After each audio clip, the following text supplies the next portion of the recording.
Talking Football on WTNS with Steve Coreys and Casey Claxton. Welcome to Talkin' Football from WTNS. I'm Casey Claxton, back again with Mr. Cooz, Steve Coreys. Talkin' Football brought to you each and every week by Coshocton Regional Medical Center, your local healthcare team supporting local athletics. Coshocton Regional Medical Center, where care matters most. Week 5 of the high school football season. Cooz halfway. Halfway, hard to believe, but here it is. But I'll tell you what, it feels like we're still in August. It does feel like summer. We got the sunshine beating down as we record this on a Wednesday. Another action-packed weekend of high school football. Cooz, let's go back and recap the Week 4 game. You saw the Redskins have a tough one with John Glenn at Stewart Field last Friday. Yeah, John Glenn's a nice football team, really are, and they seem to be getting things together right, at least at this stage. They throw the ball pretty well, and they also have a good running back that's pretty dynamic. So, it was a tough one for the Redskins, but they'll try to get it back together and attack again this week.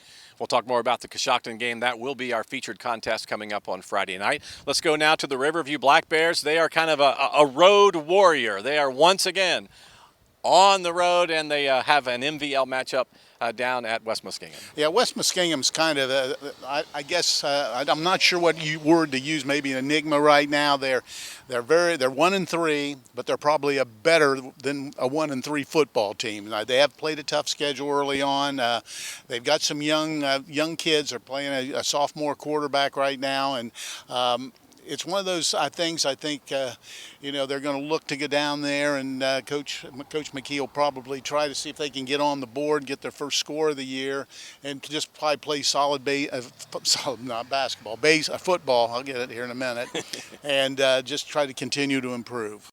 The Ridgewood Generals will be at home. They are going to have an IVC crossover game. They play an undefeated East Canton team, so preview that contest for us. This is an interesting one. Both teams come in 4-0. East Canton's is 4-0, but the teams they have played, none have won a game yet. So they're 0-16. So honestly, the way I look at this game, I think if Ridgewood does what Ridgewood does, I think they'll win this game pretty easily.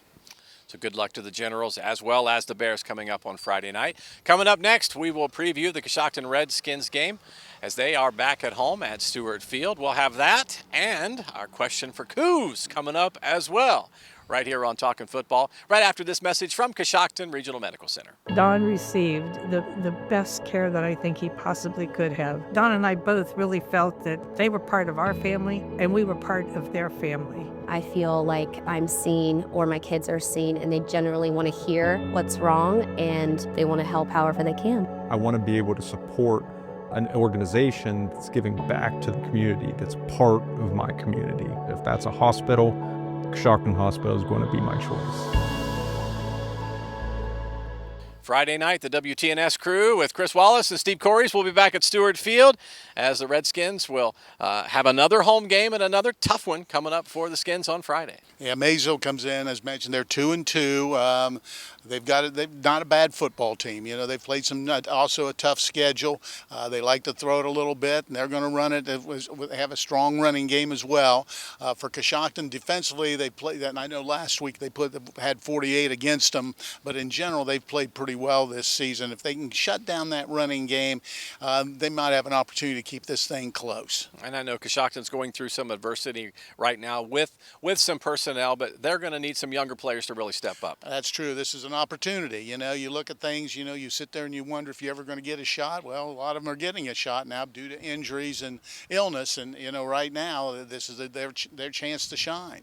So we'll have that game coming up on Friday night. Chris and Cooz will start the pregame show about 6:30, kickoff and play-by-play at 7 o'clock, and we will live stream the game on the WTNS YouTube channel and the WTNS website. All right, let's move on now to our question for Cooz. And Cooz, a lot of times in this world that we live in today, we like for our athletes to be role models for children and role models for young people. But when you were young, Steve Coreys, a youngster, like maybe 10, 11, 12 years old, who did you look up to? Who was your role model when you were a player? I know we first discussed this maybe a year ago. Bob Cousy was where I got my nickname, was always my favorite professional player. Yeah. Locally, there was two guys that I used to watch, and I really enjoyed watching them play. One was Larry Sloan. He really started the era of Coshocton basketball back in the early 60s. The other was John Dunlop. Dunlop was a great player, and we tried to emulate those guys, and that's really the people I looked up to. All right. John will like hearing that. I really hated to say that because you're right. I won't hear the end of this one. Well, it's interesting, but I was visiting with John's grandson over the weekend, and I was like, hey, can you take Grandpa in one-on-one? He's like, oh, yeah. I'm like, I bet he can still shoot the J, though. He's like, he probably can. He's like, but he's got bad knees. So, all right, so very good. So you said, was it Larry Sloan? Larry Sloan. Larry Sloan and John Dunlop. So those will be some names to look up for Coshocton basketball. The role model from Cooz whenever he was young.